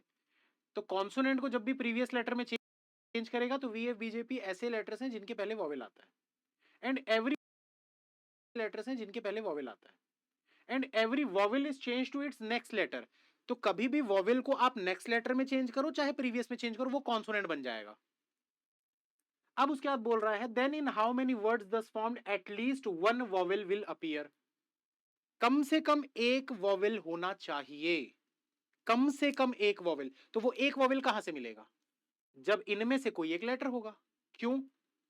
क्योंकि अगर ये लेटर है तभी तो वो चेंज होके वॉवेल बनेगा, अगर ये लेटर नहीं है तो वो तो वॉवेल बनेगा ही नहीं। और दूसरी बात, जहां पहले से वॉवेल था उसको जब आप नेक्स्ट से चेंज करोगे तो वॉवेल कभी भी चेंज होके वॉवेल नहीं बनता। तो देखो वी एफ बीजेपी कहां कहां पर दिख रहा है, एफ दिख रहा है, ये बनेगा। इसमें दिख रहा है क्या, नहीं, वी एफ बीजेपी दिख गया, बनेगा। इसमें वी एफ बीजेपी दिख रहा है, नहीं दिख रहा। इसमें एफ दिख रहा है, बनेगा। 1 2 3 खत्म। तो ये ट्रिक जिसने सीख ली, आप वैसे ही कम से कम 2 लाख बच्चों से आगे हो जिनको ये ट्रिक नहीं पता है। तो 2 3 लाख बच्चों से आप ऐसे ही आगे हो गए, क्योंकि वो इसमें फिर चेंज करते रहेंगे, बनाते रहेंगे, उनको काफी समय वेस्ट होगा। आप 10 सेकंड में आंसर दे दोगे कि हाँ 3। तो इसको अच्छे से समझो और अच्छे से इसको नोट, इसके क्वेश्चन आएंगे ही आएंगे डेफिनेटली। ये भी, और एक वो देना ही नहीं था वाला DHNT। इसमें एक चीज और होती है जो मैं मेंशन नहीं किया हूं, जेड, क्योंकि हर किसी को पता है कि जेड के बाद ए आता है, फिर से जेड के बाद फिर ए आ जाता है, तो वो मैं मेंशन इसलिए नहीं किया हूं कि आप इतने को बस याद रखो। ये वो लेटर्स होते हैं जिनके बाद में वॉवेल आते हैं, क्योंकि कभी कभार ऐसे क्वेश्चन भी आपसे पूछेगा, जैसे इसी क्वेश्चन में मैं थोड़ा सा चेंज कर दूं, मैं ऐसा बोल दूं, if in each of the given word every consonant is change to its succeeding letter, अगर हम सारे कॉन्सोनेंट को उसके सक्सीडिंग लेटर से चेंज कर दें और वॉवेल को प्रीसीडिंग से चेंज कर दें, जस्ट उल्टा बोल दिया हूं मैं क्वेश्चन को, ध्यान देना कि जब कॉन्सोनेंट को मैं चेंज कर रहा हूं सक्सीडिंग मतलब बाद वाले से, और वॉवेल को मैं चेंज कर रहा हूं उसके प्रीसीडिंग वाले से, तो वॉवेल तो प्रीसीड होके भी सक्सीड होके भी दोनों तरफ से वो कॉन्सोनेंट ही बन जाता है। तो आप बस ये देखो DHNT कहां कहां पर दिख रहे हैं इसमें, तो DH दिख गया, ये बनेगा। DHNT नहीं दिख रहा, DHNT नहीं दिख रहा, T दिख रहा है, बनेगा। DHNT इसमें दिख रहा है क्या, नहीं दिख रहा। 1 2 ऐसे बनेंगे जो वॉवेल वाले होंगे, सिंगल वॉवेल वाले, सिंगल हो चाहे 2 हो। ठीक है, तो ये दोनों का ही काम है, दोनों का ही यूज है, दोनों को आप याद रखना, दोनों के कंसेप्ट को याद रखना।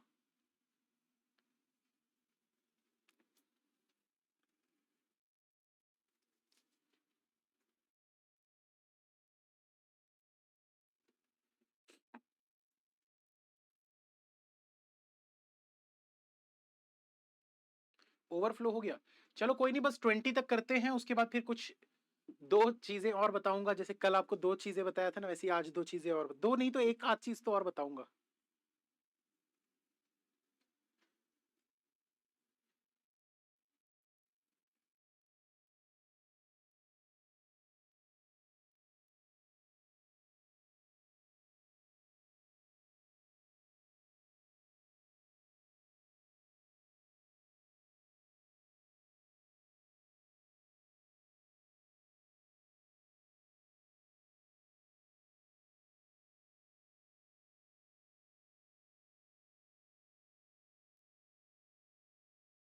सत्रह, अठारह, उन्नीस, बीस, चार क्वेश्चन बस करेंगे, उसके बाद छुट्टी है। छुट्टी नहीं मतलब मैं एक चीज बताऊंगा, जैसे कल बताया था। If the given words are arranged in the order as they appear in the dictionary from right to left. अब बोला डिक्शनरी ऑर्डर के हिसाब से ऐसे राइट से लेफ्ट की तरफ में आपको अरेंज करना है। मतलब अगर कोई ए से स्टार्ट होने वाला वर्ड है तो वो राइट पे आ जाएगा, बी से स्टार्ट होने वाला उसके बाद आ जाएगा, सी से स्टार्ट होने वाला उसके बाद फिर डी, फिर ई, इस तरीके से आएगा। ठीक है, तो हमको तो पहले पहले लेटर से ही अरेंज करना होता है, क्योंकि डिक्शनरी में पहले लेटर के हिसाब से अरेंज करते हैं। जब वो सेम होते हैं तब दूसरे लेटर को देखते हैं। तो देखो क्या यहाँ पर सेम वाला लेटर कोई दिख रहा है क्या? H C O T F नहीं दिख रहा, मतलब सिंगल लेटर से ही आप इसको अरेंज कर लोगे डिक्शनरी ऑर्डर में। तो देखो एबीसीडी पढ़ना चालू करते हैं। ए बी सी सबसे पहले आ जाएगा यहाँ, डी ई एफ, एफ आ गया यहाँ, जी एच आ गया यहाँ, आई J K L M N ओ यहाँ पर आ गया, P Q R S T वाला यहाँ पर आ गया। ये हो गया अरेंज पूरा राइट से लेफ्ट की तरफ में। अब पूछ रहा है which of the following will be second from the left hand. तो लेफ्ट हैंड से सेकंड कौन सा बन रहा है? ओ वाला, यानी कि ओपीई। ओपीई ये आपका आंसर। ठीक है, ये ट्रिक भी बहुत जबरदस्त है, और ऐसे क्वेश्चन भी एग्जाम में आएंगे ही आएंगे।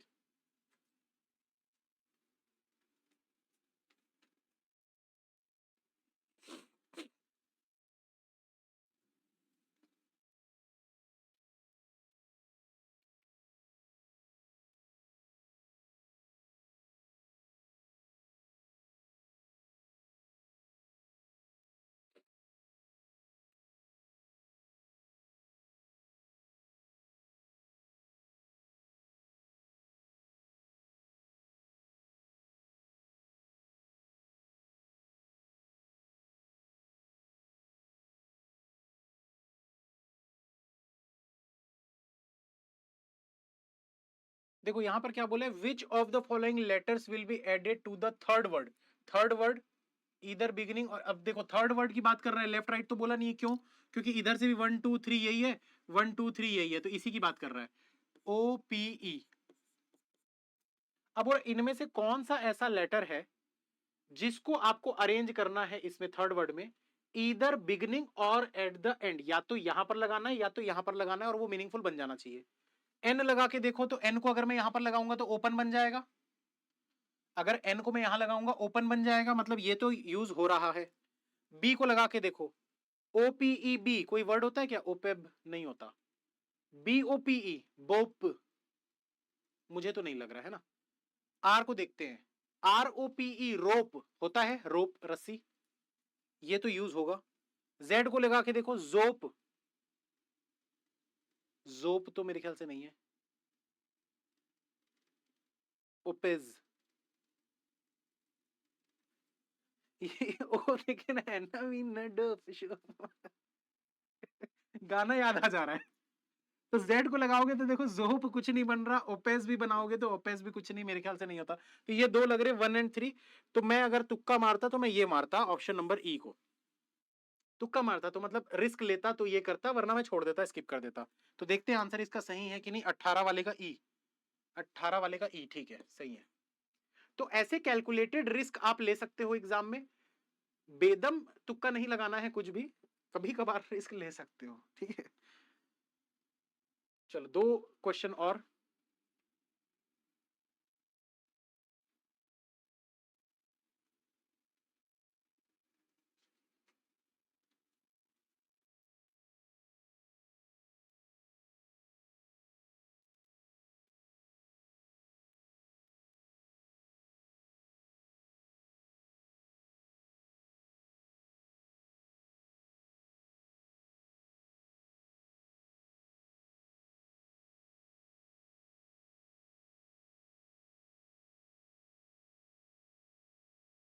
चलो इसको छोड़ देते हैं यार, थोड़े से ना क्वेश्चन के लेवल बढ़ गए हैं, तो इसको ना सेकंड क्लास में करेंगे। आज वैसे भी माइंड आप लोगों का थक चुका होगा अभी।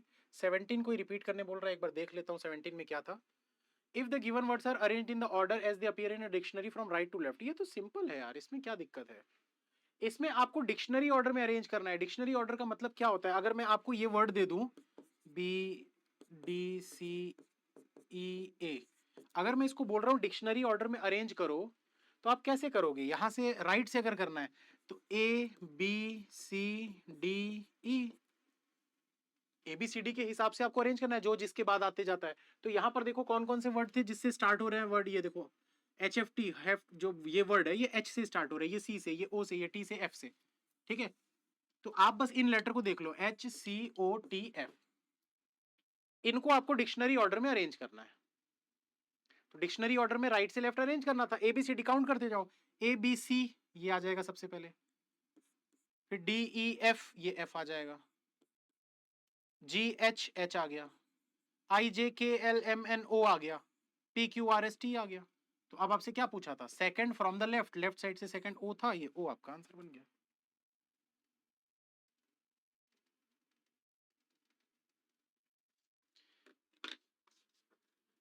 कोई 9 रिपीट बोल रहा है, रुक जाओ थोड़ा सा, 9 रिपीट करवा दूंगा। थोड़ा सा क्या, ये वाला वीडियो जो है ना कट के से यूट्यूब पे जाएगा, इसीलिए इसको बढ़िया से करना है। ये चीज़ कल मैंने आप लोगों को बताया था जो, उसके बारे में ही बात कर रहे हैं। तो एक ऐसी गलती जो हर एक स्टूडेंट अपनी प्रिपरेशन के दौरान पे करता ही करता है, अगर आपने ये गलती सुधार ली तो समझ जाओ आपका प्रीलिम्स अगर रुक रहा था, रुक रहा है या रुकेगा, तो वो नहीं होगा अगर आप इस गलती को सुधार लेते हो तो। ठीक है, तो वो क्या चीज है ऐसी जिस जो आपको सुधारने की जरूरत है।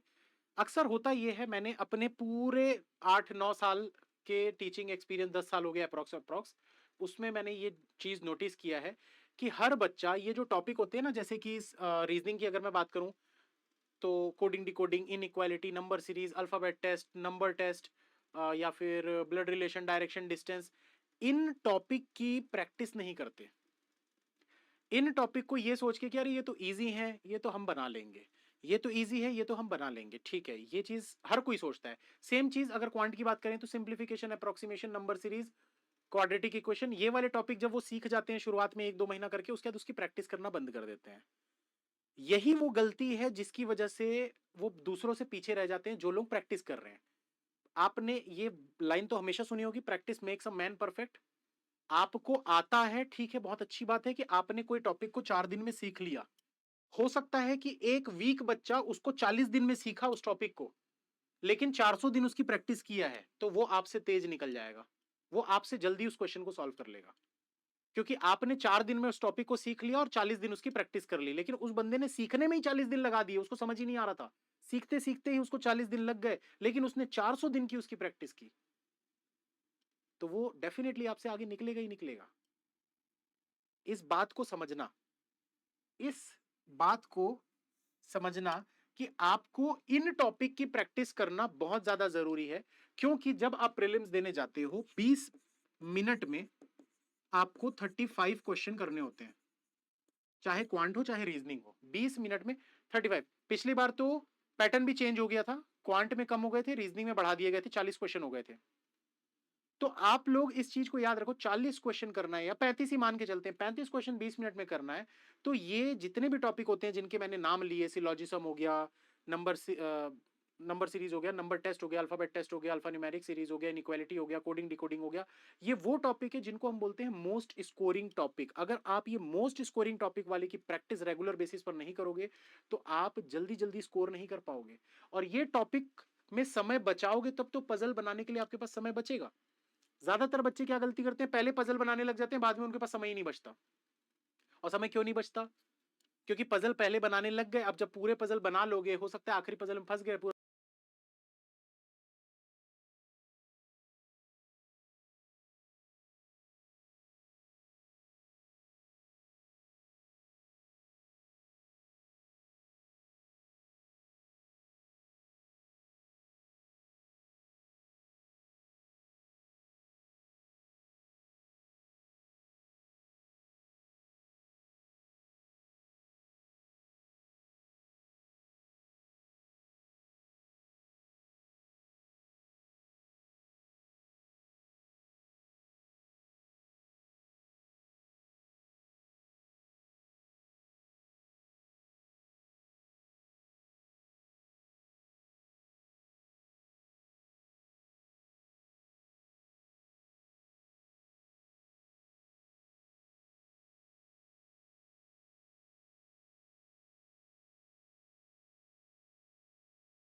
ही नहीं है, तो आपका वो 1 मिनट तो बर्बाद हो गया।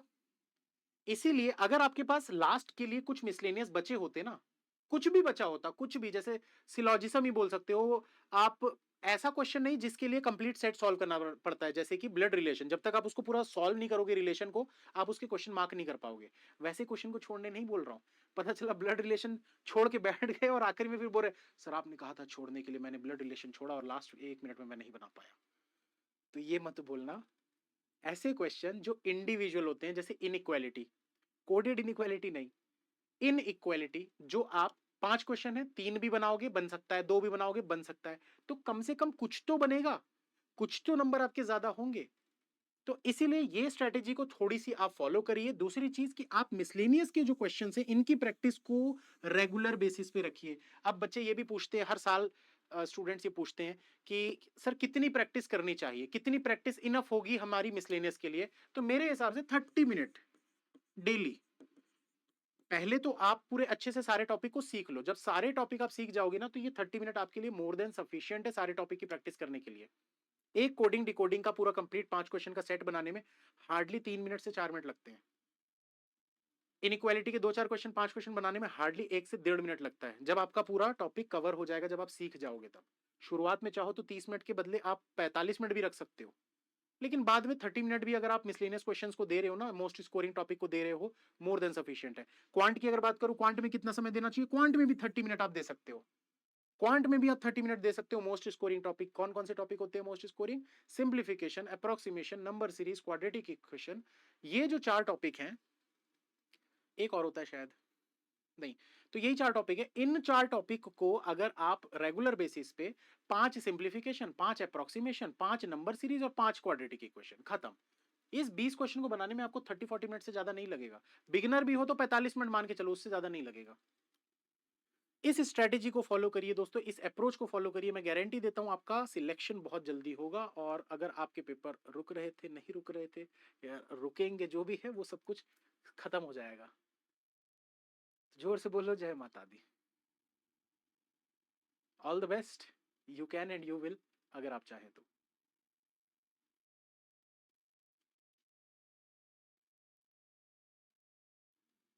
चैनल सब्सक्राइब करने वाला भी बोल दूं क्या? अगर आप लोगों ने चैनल को सब्सक्राइब नहीं किया है तो जल्दी से बेल आइकन को प्रेस कर लीजिए, चैनल को सब्सक्राइब कर लीजिए, ताकि आने वाली वीडियोस की नोटिफिकेशन आपको मिलते रहे।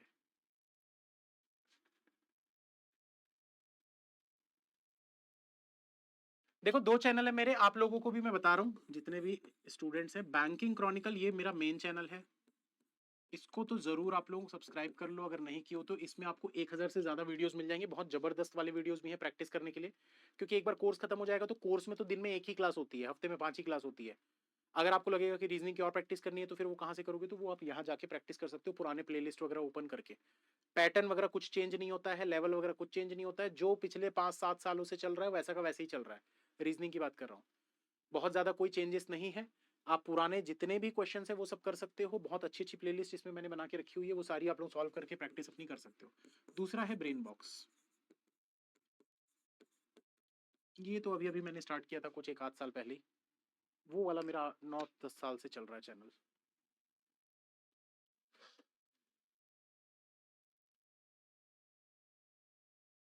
चलो 1 आध 2 कॉल कर लेते हैं अब।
अनामिका जी आवाज आ रही है? Hello sir. Hello sir, good evening. Good evening. Sir मैं ना एकदम बिगनर हूँ, तो मुझे पूछना था कि अभी आपने जितने भी अभी तक क्विजेस दिए हैं और जितने भी अभी तक सम सॉल्व करने के लिए दिए, मैंने अभी तक उसमें से कुछ भी नहीं किया है। आपने क्लासेस देखी मतलब हैं? हाँ जी, क्लासेस मैं रोज लाइव कर रही हूँ सर। तो क्लासेस देख चुके हो, जिस टॉपिक की क्लास आप देख चुके हैं ना, उस टॉपिक की क्विज वगैरह देना स्टार्ट कर दो, पीडीएफ वगैरह सॉल्व करना स्टार्ट कर दो। थोड़ा बहुत समय निकालो दिन में, आधा घंटा 1 घंटा, क्योंकि जब तक आप प्रैक्टिस नहीं करोगे ना, ये सारी चीजें दिमाग से निकल जाएंगी फिर। सर टाइम ही एडजस्ट नहीं हो पा रहा है, मतलब अभी मतलब सारे सब्जेक्ट्स को ही थोड़ा थोड़ा टाइम दे रहे, इतने मेरे तो शाम मतलब पूरा वो दिन निकल जाता है उसमें। देखो अभी वैसे भी 24 तारीख को सफलता दिवस है, तो 3 दिन वैसे ही मेरी क्लास नहीं होगी। फ्राइडे, सैटरडे, संडे, हो सकता है मंडे भी ना हो। तो 3-4 दिन अभी आपको गैप मिलने वाला है, तो उस 3 से 4 दिन में कोशिश करो कि पुरानी क्लासेस अगर कुछ रिपीट करनी है तो रिपीट कर लो, या फिर जितने भी क्विजेज है, हर टॉपिक पे मैं 5 क्विज दे रहा हूँ 15 क्वेश्चन के, और साथ ही साथ 2 पीडीएफ दे रहा हूँ 50-50 क्वेश्चन की। तो जितने भी टॉपिक का जितना भी कर सकते हो उतना इस 3-4 दिन में करने की कोशिश करना। अच्छा अप्रोक्स हम। हाँ जी। हेलो। हाँ सर, अप्रोक्स मतलब अभी आप अभी के टाइम में मतलब आपने जितनी पीडीएफ दी है उनको मतलब हम कितने टाइम में सॉल्व करें? देखो अभी टाइम का मैक्सिमम कोई टाइम। अभी कोई टाइम का लेना देना नहीं है, क्योंकि अभी आप बिगिनर हो। तो अभी टाइम मत देखो कि कितना समय लग रहा है, जितना भी लग रहा है लगने दो, कोई दिक्कत नहीं है। जैसे जैसे आप प्रैक्टिस करते जाओगे ना, फिर आपकी स्पीड बढ़ने लग जाएगी। तो आने वाले 2 महीने 3 महीने बाद आपकी स्पीड बढ़ेगी। अभी एकदम से जल्दी आप मत सोचो स्पीड बढ़ जाए बढ़ जाए। स्पीड के पीछे मत भागो, आप बस क्वेश्चन सॉल्व करने के पीछे भागो कि आपसे बनना चाहिए। Okay sir, okay, thank you. Okay, welcome.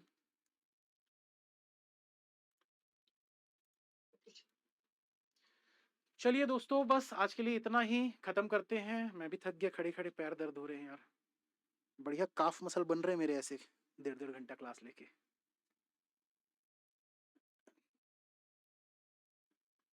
तो मिलते हैं फिर नेक्स्ट क्लास में। Thank you, bye, all the best, you can and you will, अगर आप चाहें तो। ये चैनल को सब्सक्राइब कर लीजिएगा, ये दोनों को। ठीक है, बैंक